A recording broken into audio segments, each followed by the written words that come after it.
where we'll be unaware of his intentions, he won't alter his actions. Buckingham Palace is enduring a seismic media storm as a core figure formally speaks up after being in close proximity to the throne. The network of Prince Andrew, Sarah Ferguson and Jeffrey Epstein has been dubbed a toxic music vortex by Ken Wharf, a former Scotland Yard officer music, and Princess Diana's personal bodyguard. This criticism coincides with the revelation of a startling suspicion in music files from the US Department of Justice. Andrew may have given the millionaire criminal access to business intelligence reports from Southeast Asia. When a leaked music 2009 email shows a humiliating scenario of Sarah pleading with Epstein Music for £20,000 merely to pay her rent, the humiliation reaches its highest point. After 11 hours of police questioning, Andrew is experiencing anxiety and mental instability when Prince Edward, who has always been extremely reticent, unexpectedly delivers a devastating blow. Music. Edward brutally deprives his own biological brother of all royal privileges and security, isolates the York music family, and imposes an information blackout without any hesitation or compromise. In order to preserve the monarchy, can Edward's merciless, unyielding purging be sufficient to remove the tumor music called York? What more terrible secrets will come to light as a result of Epstein's dirty documents? Ken Wharf can see the complete decay destroying the York family without having to read the dramatic headlines in the newspapers. As a seasoned former Scotland Yard officer, he spent the years 1988–1993 serving as Princess Diana's shadow of protection.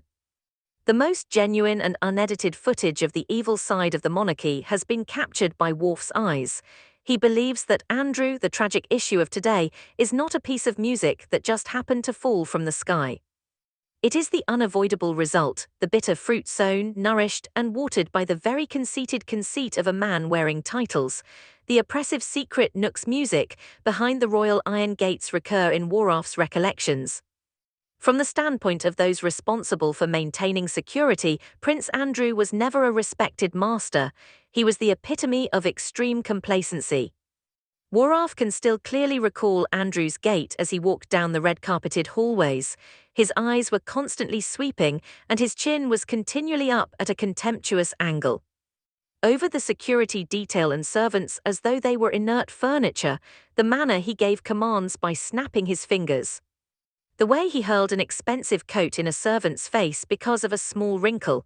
It all gave off the odor of a man who truly thought that the blood in his veins gave him the ability to transcend all moral music and legal bounds. However, this domineering behavior toward his subordinates was only the beginning. Under Andrew's direct sponsorship, odd visitors with the aroma of sinister underworlds brazenly avoided the security scanners, igniting the actual threat. The person that immersed himself music in that poisonous vortex the most was Jeffrey Epstein. From their first meeting, Wharf's keen professional eyes saw the oddity. Epstein did not arrive as a businessman to submit to the royal family. With the manner of a creditor, he entered the York family's private apartments. A puppet master idly examining his pricey marionettes. The network that brought Andrew, Sarah Ferguson and Epstein together involved more than just extravagant island trips and impetuous partying. Ken Wharf noticed the dirty symbiosis at the heart of music. Andrew yearned for limitless financial freedom and repulsive indulgences that would never be supported by the national coffers. Epstein, on the other hand, yearned for the royal seal's ultimate incandescent might to serve as a smoke screen music for his criminal empire. On several instances, Wharf had been nearby and watched Andrew casually take suspicious leather briefcases from Epstein's personnel. A very contented grin was evident on the prince's face. Arrogance had completely obscured Andrew's judgment in those moments. Regal power, in his opinion, was an unbreakable shield that could conceal whatever trash he swept beneath the bed. The first blow to shatter the innocent victim's facade that the York family music is so desperately attempting to is the present outcry from former officer Ken Wharf in the midst of the surrounding maelstrom. Cling to. Wharf's testimony exposed the dehumanizing reality by penetrating layers of phony sophistry. Epstein's music seduction was not the cause of this crime. Rather, Andrew and Sarah voluntarily entered the mud and tied the noose around their own necks out of unbridled avarice. In London, the actual bomb did not explode. The US Department of Justice's decision to press the declassify button set it off from across the ocean. All of Buckingham Palace's pitiful attempts at a cover-up were washed away by the unexpected tsunami. The most horrific information were contained in thousands of pages from the Epstein files that circulated around the world's media network. Now the crimes were no longer the subject of hazy rumors. They were plainly visible in black and white, with music bearing the federal government's striking red seal. Investigative organization, there was nowhere left for Andrew Music to hide. In response to overwhelming public pressure and indisputable proof, the Thames Valley Police Force swiftly took an unprecedentedly harsh action. There were no red carpets, no royal carriage guards, no music, and no prince-only indulgence. Andrew was immediately led music into a chilly interrogation room with flawlessly soundproofed 4 grey walls. With a dull thud, the door's iron latch slammed shut, cutting off all connection to his regal authority outside. 11 hours. It wasn't a discussion, it was a torturous psychological ordeal intended to reveal every dirty aspect of the truth. Every drop of cold perspiration that appeared on Andrew's wrinkled forehead was illuminated by the blinding white fluorescent lights music that pounded down from the ceiling. A body used to velvet cushions was chained by the stiff metal chair. The previously haughty royal was forced to sit in a huddle. His knuckles whitened as his hands gripped together. They made little difference when confronted by detectives whose faces were as steely as cold steel. They didn't use formal titles when speaking to him.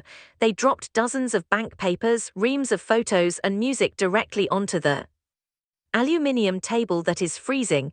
However, it wasn't the pictures of young girls at promiscuous parties that actually broke Andrew's last line of defense and froze his spinal fluid. The lethal blow was properly wrapped inside a plastic evidence bag in a small file with yellowed corners. The lead inspector remained silent. With frightening coolness, he just slid the file across the table and stopped it in front of Andrew's eyes. The capitalized words struck him squarely in the eye: Southeast Asia's Private Commercial Report. The distinctive royal seal, which is only permitted for the country's most pressing music missions, accompanied it. Andrew's pupils shrank violently. His teeth chattered with one another. These top-secret materials, these key players closely associated with the United Kingdom's economic and diplomatic survival, was meant to be safeguarded at government headquarters in fireproof safes. He had this knowledge while posing as a national trade representative. How did these crucial documents wind up prominently music in the private documents of a well-known sexual offender like Jeffrey Epstein? Andrew's guilty mark was profoundly imprinted on each page. It is impossible to dismiss the transfer of these records as an administrative error or an unintentional taking. It was the unquestionable, tangible proof of the ultimate treachery. It demonstrated that Andrew had secured his place in Epstein's covert power structure by using the country's most important secrets as collateral and a bribe. The distinction between a man selling out national security and a man with a filthy personal life had completely vanished. The questioning room witnessed the pitiful breakdown of a human being during the hours that followed. Andrew's voice was hoarse, and he stammered forth awkward and ridiculous justifications while continuously changing his testimony. With bloodshot eyes, he clutched the edge of the table, feverishly music, looking for a way out. After 11 hours of intensive questioning, the Thames Valley Police did not show mercy by releasing him on bond. Before the sword really landed, there was only a stifling pause. Andrew realized he had been stripped of all disguises as he staggered out of the police station, his clothes unkempt and his face as pale music as dust. When he realized the noose had tightened to the point where he could no longer breathe, his mental condition fell into complete fear, an uncontrollable instability. A second knife was secretly drawn and plunged directly into the York family's throat as Andrew was writhing in the dying throes of his shame in a different part of the palace. Sarah Ferguson was the target of the blade this time. Nobody was spared by the storm's eye, and music, the documents that had been released from Epstein's subterranean archives, kept appearing on the front pages at breakneck speed. It didn't take long for the paparazzi music to sort through the vast amount of information and discover a crucial piece of proof that exposed the whole depravity of people with aristocratic titles. Neither a contract worth millions of dollars nor a collection of private photos were involved. This evidence's heartbreakingly insignificant and petty nature was what caused its awful, deadly impact. A series of emails from 2009. In her private flat, Sarah Ferguson had closed herself in. She held her tablet when the drapes were pulled tightly. Her pallid complexion and sweat-smeared makeup were reflected in the light screen. The online newspaper's dense black lettering on a white background tore at her thoughts like maggots. The screen was covered in a huge red headline: Epstein is begged for rent money by a former royal daughter-in-law. A clear screenshot of the email she personally typed was displayed beneath it. There was no denying the vivid appearance of the cowardly, desperate remarks. "I really am at the end of the road, Jeffrey, please assist me. £20,000 is what I need. I will be expelled from my home by them. I have no one left to hold on to. £20,000. A ridiculous figure, just pocket money." In the realm of people who own castles with hundreds of bedrooms, however, Sarah had set that exact price for her own self-respect. Her last glitzy facade had been torn away by the raw truth. She wasn't a former royal family member who was unfairly involved in a scandal. She was a bottom-feeding debtor, a lady who would sacrifice all dignity and go on her knees to beg money from a sexual criminal in order to keep up a phony, opulent existence. The attractive duchess who regularly attended high-profile charity functions was suddenly reduced to the hollow shell of a pitiful parasite. Music, the people was completely incensed by this disclosure. Watching this cheap character music hide behind such aristocratic titles made British music people feel ashamed while they continued to pay their taxes on a daily basis. The York family's attempts to defend themselves were crushed. When one's own hands typed out sentences pleading for dirty money, how could one pretend to be the victim?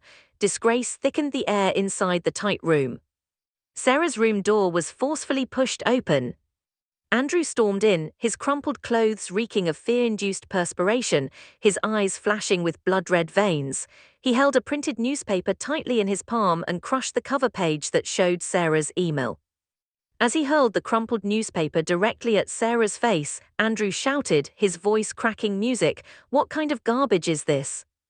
The paper fell to the carpet after striking her shoulder. "Music, you pleaded with him for £20,000. In front of the entire world, you have made all of us into worthless beggars."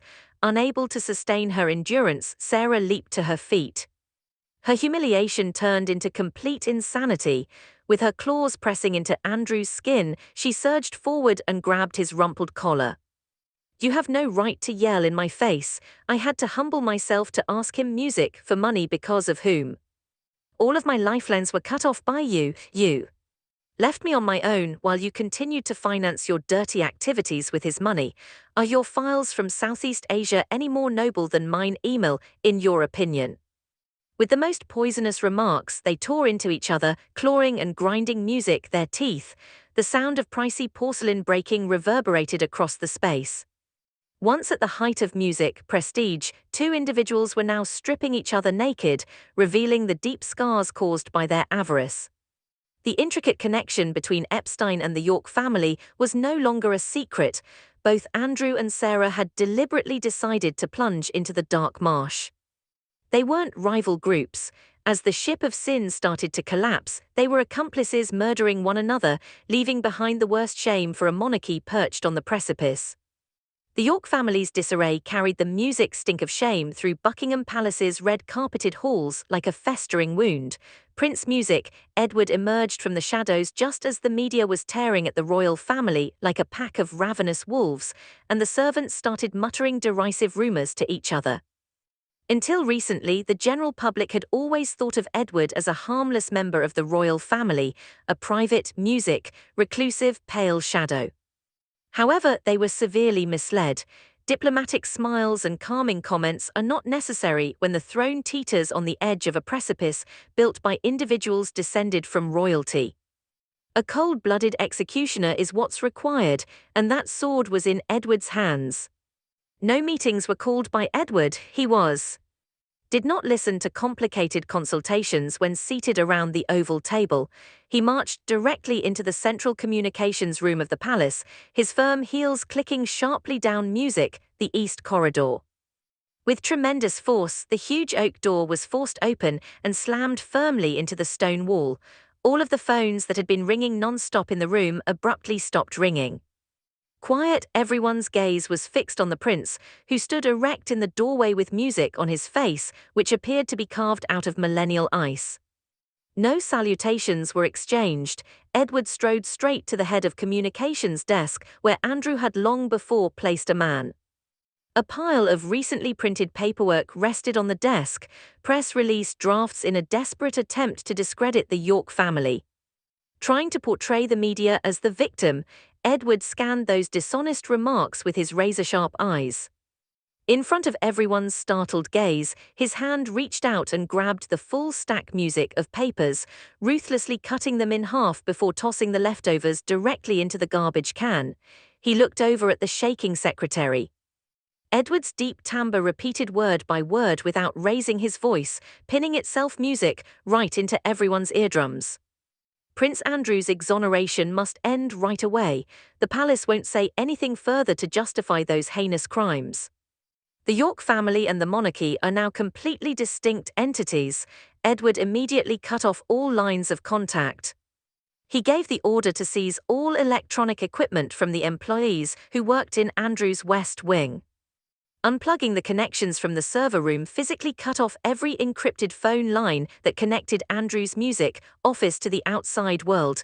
They had built an iron wall. Edward didn't need to argue with the media. He turned Andrew's quarters into music, a desolate island in the middle of London, by using his own immense ability to lock down all information. There was no need for firearms and bullets to start the fight. It took the form of an oppressive quiet and Edward's refusal to give the man flailing in the mud a breath. Inside the West Wing, Andrew's mental state started to shatter into tiny fragments as Edward was strangling every lifeline from the outside. The opulent, gorgeous mansion had now changed into an oppressive cage. The only thing that responded to Andrew's frenzied punching of numbers into the golden landline was the monotonous, lifeless beeping sound. The lines had been completely severed. With a growl, he threw the phone fiercely against the oak-paneled wall, breaking the glass of a priceless landscape painting. Glass fragments sprayed all over the place and became embedded in the pricey wool carpeting. Andrew, however, ignored it. He was becoming insane. His pride had been crushed after being detained for 11 hours by the Thames Valley police, but what really drove him music to the brink of panic was the seclusion he was forced to endure by his own family. With the intention of storming outside, music, catching a car himself, and finding his lawyer's office, Andrew ran for the main door of the private property. However, the door was pushed back, music, against him as soon as his palm reached the brass door knob. His way was barred by two plain-clothed royal guards with unknown looks and emotionless eyes. They weren't the soldiers he was accustomed to seeing, who would typically bow deeply as he passed. They were the men of Edward. Move aside. Are you familiar with who I am? I'm a prince. With green veins protruding from his temples, Andrew shouted and flailed his arms in an attempt to push the guard away. However, the guard remained stationary. His body resembled an immovable wall of stone. Andrew was forced to retreat into the hallway as he merely took one icy step forward. You are not allowed to leave this location, sir, according to orders from above. Your personal security clearances have all been cancelled, revoked. That one word was like a sledgehammer to Andrew's chest. He reached into his pocket and took out the magnetic key card with the royal crest on it, the very thing that allowed him to get past the country's most stringent security measures and open every door. Andrew grabbed the guard's card scanner and used it to swipe his own card through the slot. There was a flat, dry beep. The LED light flashed a bright red. Access is not permitted. The card of Power was reduced to a soulless piece of plastic. With his chest thumping violently, Andrew retreated, his eyes wide as he gazed at the plastic in his fingers. No more titles, no more authority, nothing to shield him from the transgressions he had committed. His mental instability reached a breaking point in terms of music. Leaving the door to bang behind him, he whirled around and ran inside. Sarah was in the dark room. Gathered at a sofa's corner, after her pleading emails were shown, her eyes became glassy. Two individuals who were once at the pinnacle of fame had become nothing more than hollow shells, imprisoned in the very luxury for which they had given up their honor. The west wing of the palace became a gloomy music dungeon as they were choked by sensations of claustrophobia, dead ends, and panic. The domes of Buckingham Palace were shrouded in a gloomy grey as night fell. An irreversible purge was indicated by the thickening of the air. Edward went into the west wing. There was neither a knock on the door nor any warning. He opened the doors to Andrew's personal drawing room. Andrew sat slumped in a leather recliner within the enormous room, his hair disheveled and his tie skewed, reeking of heavy liquor and sorrow.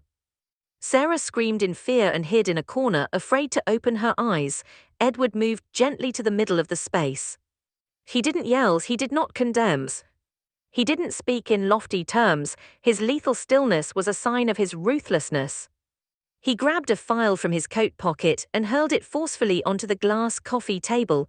The document moved across, shattering abandoned cups of crystal spirits. These weren't complicated administrative records. The copy of Sarah's 20,000 email was positioned just next to the Southeast Asia Commercial Intelligence Report's cover page, which had Epstein's fingerprints on it and the royal seal. The evidence was harsh, icy, and obvious.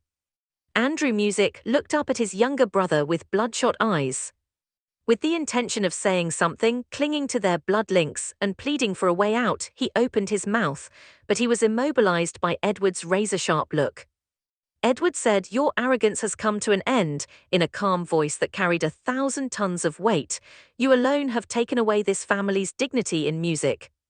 In return for dirty cash, additionally, you are no longer allowed to wear anything that are not yours." Edward did not give his music guards an order. He took a stride toward Andrew, coming close enough for Andrew to sense his younger brother's icy aura. Edward extended his hand. It wasn't to give a consoling hand or to slap someone. Edward reached for the honorary sash.